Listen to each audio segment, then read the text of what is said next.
मैं और मेरे ससुर अकेले रहते थे। मेरे ससुर उम्र में मुझसे बड़े थे, लेकिन बहुत बूढ़े नहीं थे। मैं हमेशा अपने आप को दुपट्टे से ढककर रखती थी, लेकिन कई बार दुपट्टा गले से उतरकर गिर जाता था। उस समय मेरे ससुर मुझे अजीब नजरों से देखते थे, जिससे मुझे शर्म महसूस होती थी। मेरा शरीर भारी भरकम था और इसे ढककर रखना मेरे लिए मुश्किल था। रात का खाना ससुर को देने के बाद मैं अपने कमरे में जाकर दरवाजा बंद कर देती थी, लेकिन हर सुबह उठने पर बेडशीट पर सफेद दाग मिले। मुझे पता था कि ये दाग किसके हैं, लेकिन यह समझ में नहीं आता था कि दरवाजा बंद होने के बावजूद ये दाग कैसे आते थे। ससुर का रवैया भी अजीब हो गया था। वे मेरी देखभाल कुछ इस तरह करने लगे जैसे कोई अपनी पत्नी की करता है। एक दिन जब मैंने नहाकर बाहर निकला तो मैंने देखा कि मेरे ससुर मेरे कमरे से बाहर आ रहे थे और उनके हाथ में एक थैली थी। मुझे समझ में नहीं आया कि वे मेरे कमरे से क्या ले जा रहे थे। मैंने तय किया कि आज रात जाकर देखूंगी कि मेरे कमरे में आखिर क्या हो रहा है। मैंने जानबूझकर कमरे का दरवाजा खुला छोड़ दिया और नाइट सूट पहनकर बेड पर लेट गई। थोड़ी देर बाद मैंने हलचल की आवाज सुनी। कोई मेरे कमरे में दाखिल हो गया। कमरे की लाइट बंद थी और मैंने सोने की एक्टिंग करने लगी। अचानक मैंने महसूस किया कि मेरे ससुर मेरे हाथ पकड़ रहे थे और मेरा नाम तृप्ति लेकर पुकार रहे थे। मैं हैरान और भयभीत थी। मेरे खानदान में इस दुनिया में कोई भी जिंदा नहीं था, सिवाय मेरे चाचा के, जिन्होंने मेरी शादी करवाई थी। मेरे चाचा अच्छे इंसान थे, लेकिन उनकी पत्नी मेरी शादी को लेकर बहुत नाराज थीं। जब मेरी शादी हुई, मेरे पति दूसरे शहर में काम करते थे। वे बार बार नहीं आ सकते थे, लेकिन हर 4 महीने बाद 1 हफ्ते के लिए आते थे। ससुर ने कहा कि मुझे परेशान होने की जरूरत नहीं है। वे सुबह नाश्ता बनाकर देते और काम पर चले जाते। उन्होंने घर को अंदर से बंद रखने और किसी को दरवाजा न खोलने की सलाह दी। मेरे ससुर बहुत अच्छे थे और मुझे प्यार करते थे। शादी के 2 हफ्ते बाद मेरे पति ने कहा कि उन्हें काम पर जाना होगा। उनका नाम गजेंद्र था और मेरे ससुर का नाम रमणा था। मेरे पति सिक्योरिटी का काम करते थे और पूरे दिन फोन नहीं कर सकते थे। वे रात को 10 मिनट के लिए मुझसे बात करते थे, लेकिन बहुत थके होते थे। एक दिन मुझे बुरी खबर मिली कि मेरे पति का निधन हो गया है। उनकी बिल्डिंग में आग लग गई थी। शादी के 3 महीने बाद ही मैं विधवा हो गई थी। चाचू ने कहा कि वापस चलो, लेकिन चाची ने शोर मचा दिया कि इसकी मनहूसियत का साया हमारी बेटियों पर पड़ेगा। मेरे चाचू ने कहा कि चिंता मत करो, विधवा और तलाकशुदा लड़कियों की शादी हो जाती है। लेकिन मैं शादी नहीं करना चाहती थी, क्योंकि मुझे अपने पति की बहुत याद आती थी। अब मेरे ससुर काम से जल्दी आने लगे थे और एक दिन उन्होंने मेरे लिए एक लाल बेडशीट लाया। उन्होंने कहा कि इसे बिछाकर सोना। जब मैंने पूछा कि क्यों, तो उन्होंने कहा कि यह तुम्हारे लिए है। सुबह जब मैंने बेडशीट वापस की तो उन्होंने इसे थैली में डालकर अपने साथ ले लिया। मैंने सोचा कि शायद यह महंगी थी और इसलिए वापस कर रहे थे। एक रात जब मैंने सोने का ढंग किया तो ससुर ने कमरे में आकर मेरी बेहोशी का फायदा उठाने की कोशिश की। मैंने लाइट ऑन की और पाया कि वह ससुर ही था। मैंने शोर मचाया और मोहल्ले वालों को बुलाया। मोहल्ले वालों ने ससुर को पकड़ लिया और उन्होंने सब कुछ स्वीकार कर लिया कि वे बेडशीट पर नींद की दवा लगाकर मुझे बेहोश करते थे। सभी लोग नाराज हो गए और ससुर को सख्त सजा देने की मांग की। मैंने अपने चाचा को बुलाया और उन्होंने मेरी पूरी देखभाल की। मैं अपने बच्चे को जन्म देने के बाद चाचा के घर चली गई। इस कठिन समय में चाचा ने मेरा सहारा बनाया और मेरे बच्चे को एक सुरक्षित जगह पर ले जाने की व्यवस्था की। एक दिन मैंने पता चला कि मेरे पति मरे नहीं थे, बल्कि अस्पताल में कोमा में थे। जब वे होश में आए तो उन्होंने सब कुछ सुना और कहा कि वे अपने पिता से संबंध तोड़ देंगे और हमेशा मेरे साथ रहेंगे। उनके लौटने के बाद मैंने एक नई शुरुआत की और अपने बच्चे को पूरे प्यार और देखभाल के साथ बड़ा किया। मेरे पति और मैं अब एक दूसरे के साथ खुश थे और हमने अपने बच्चे को एक अच्छे और सुरक्षित माहौल में पाला। हमने समाज से स्वीकार्यता पाने में समय लगाया, लेकिन हमने अपने रिश्ते को संजीवनी दी और एक नई शुरुआत की। हमारे पास अब 2 बातें थीं। एक था हमारा बच्चा और दूसरा था मेरे पति की वापसी। हमारी जिंदगी ने बहुत कुछ देखा था, लेकिन हमने साथ मिलकर एक नई राह बनाई। मेरे ससुर का केस अदालत में चला और उन्हें सजा दी गई। इस घटना ने मुझे बहुत कुछ सिखाया, लेकिन सबसे बड़ी बात यह थी कि मैंने अपने आत्मसम्मान और गरिमा को बचाने की ताकत जुटाई। हमने अपने परिवार को संजो कर रखा और एक खुशहाल जीवन की ओर कदम बढ़ाया, ये जानते हुए कि हमने मुश्किलें साथ मिलकर पार की हैं। हमने अपनी नई जिंदगी को संजोने और आगे बढ़ने का फैसला किया। मेरे पति और मैंने अपने बच्चे को सबसे अच्छे तरीके से बड़ा करने की ठान ली। हमें समाज से स्वीकार्यता पाने में समय लगा, लेकिन हमने अपने परिवार की खुशहाली को प्राथमिकता दी और धीरे धीरे सब ठीक हो गया। हमारे लिए सबसे बड़ी चुनौती समाज के पूर्वाग्रहों और अतीत के घावों को पार करना था। लोगों की निगाहें और उनकी बातें कभी कभी हमें परेशान करती थीं, लेकिन हम एक दूसरे का सहारा बने रहे। हमारे रिश्ते को समय और धैर्य ने मजबूती दी। हमारे बच्चे ने बहुत जल्दी हमारी उम्मीदों पर खरा उतरना शुरू कर दिया।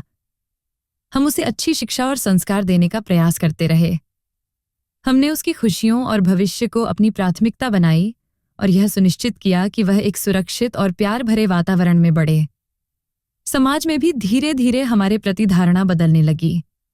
लोगों ने देखा कि हम कठिनाइयों को पार करके एक खुशहाल जीवन जी रहे हैं। यह बदलाव हमारे आत्मविश्वास को बढ़ावा देने में मददगार साबित हुआ। हमने अपने जीवन की खुशियों को एक दूसरे के साथ साझा किया और अपने परिवार के रिश्ते को और भी मजबूत बनाया।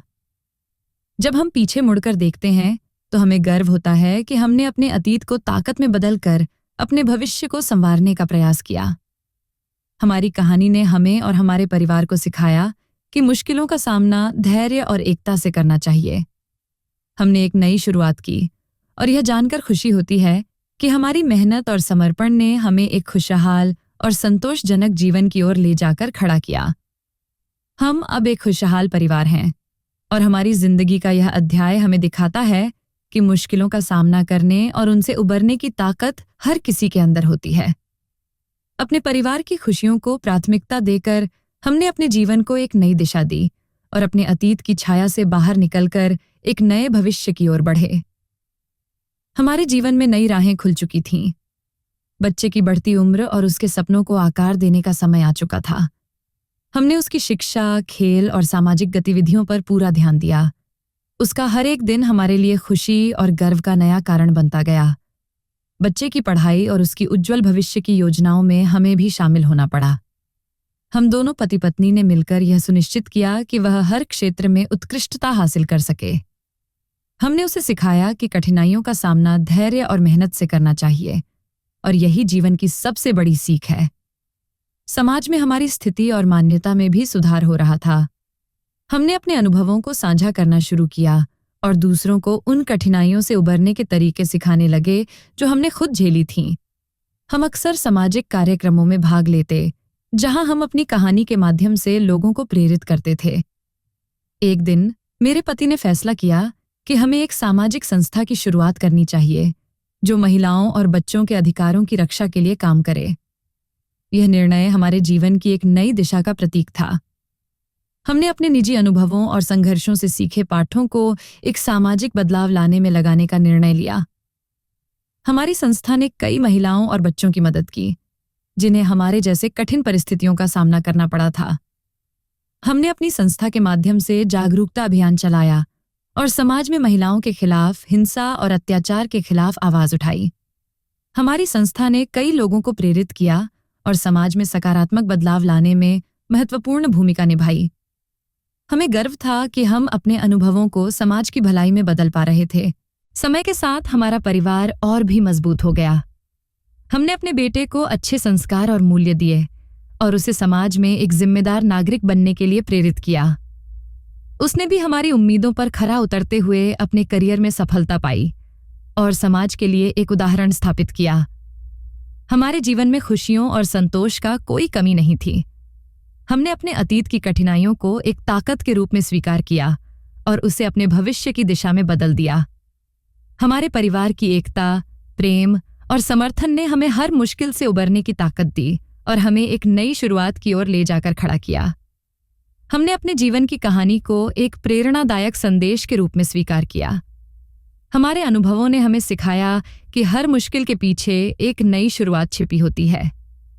हमने अपनी जिंदगी की कठिनाइयों का सामना करते हुए एक नई दिशा और उद्देश्य पाया और अब हम अपने परिवार के साथ एक सुखद और समृद्ध जीवन जी रहे थे। एक दिन जब हमारे बेटे ने अपनी पहली किताब पूरी की तो हमें गर्व महसूस हुआ। हमने उसे उसकी सफलता के लिए सराहते और उसे बताते कि जीवन में कठिनाइयों का सामना कैसे करना है। हम चाहते थे कि वह भी उन मुश्किलों को समझे और उनसे सीखें जो हमने अपने जीवन में अनुभव की हैं। मेरे पति ने अपनी खोई हुई पहचान को फिर से हासिल किया। उन्होंने अपने करियर में नई ऊंचाइयों को छूने की ठानी और अपने परिवार के लिए एक प्रेरणा बने। उन्होंने अपने पिता के खिलाफ उठाए गए कदमों को सही ठहराने के लिए मेहनत की और एक सकारात्मक बदलाव लाने का प्रयास किया। हमने अपने रिश्ते को एक नए दृष्टिकोण से देखा और समझा कि एक दूसरे का समर्थन ही हमें जीवन की कठिनाइयों से पार करने में मदद करता है। हमारे बच्चे ने हमें यह सिखाया कि सच्चा प्यार और समर्पण ही जीवन को खुशहाल बना सकते हैं। रात की सच्चाई का खुलासा एक दिन जब हमारे बेटे की छोटी उम्र में पहली बार स्कूल की छुट्टी थी। हम उसे बाहर ले जाने की योजना बना रहे थे। उसी दिन एक पुराना मित्र जो एक निजी जासूस था हमारे घर पर आया। उसने हमें बताया कि उसने कुछ नई जानकारी प्राप्त की है जो हमारे ससुर की काली करतूतों से जुड़ी हो सकती है। वह जानना चाहता था कि क्या हम इसके बारे में सुनना चाहते हैं। हमने उसे आमंत्रित किया और वह हमें बताता है कि हमारे ससुर ने कई अन्य महिलाओं को भी इसी तरह से शिकार बनाया था। उन्होंने एक खुफिया नेटवर्क बनाया था जो बेडशीट पर नींद की दवा लगाकर और लोगों को तंग करके पैसे कमाता था। इस रहस्य को जानकर हम चौंक गए और उसे उन महिलाओं को सहायता पहुंचाने की सलाह दी। हमने अपने अनुभवों और जासूस की मदद से उन महिलाओं की पहचान की और उन्हें सुरक्षा और न्याय दिलवाने के लिए कानूनी मदद दी। हमारी संस्था ने भी इस मुद्दे पर जागरूकता फैलाने का काम किया और समाज में महिलाओं की सुरक्षा के लिए अभियान चलाया। इससे न केवल उन महिलाओं को राहत मिली बल्कि समाज में भी एक सकारात्मक बदलाव आया। इस नए खुलासे और समाज के प्रति हमारी जिम्मेदारी को समझते हुए हमने अपने जीवन को एक नई दिशा दी। अब हम न केवल अपने परिवार को खुशहाल बनाए रखने का प्रयास कर रहे थे बल्कि समाज में भी एक बेहतर बदलाव लाने के लिए काम कर रहे थे। हमारी संस्था के प्रयासों ने कई लोगों की जिंदगी में सुधार किया और समाज में एक नई उम्मीद जगाई। हमने देखा कि जीवन में कठिनाइयां चाहे कितनी भी बड़ी हों, अगर हम मिलकर और धैर्यपूर्वक उनका सामना करें तो हम अपने सपनों को साकार कर सकते हैं और समाज में भी एक सकारात्मक बदलाव ला सकते हैं।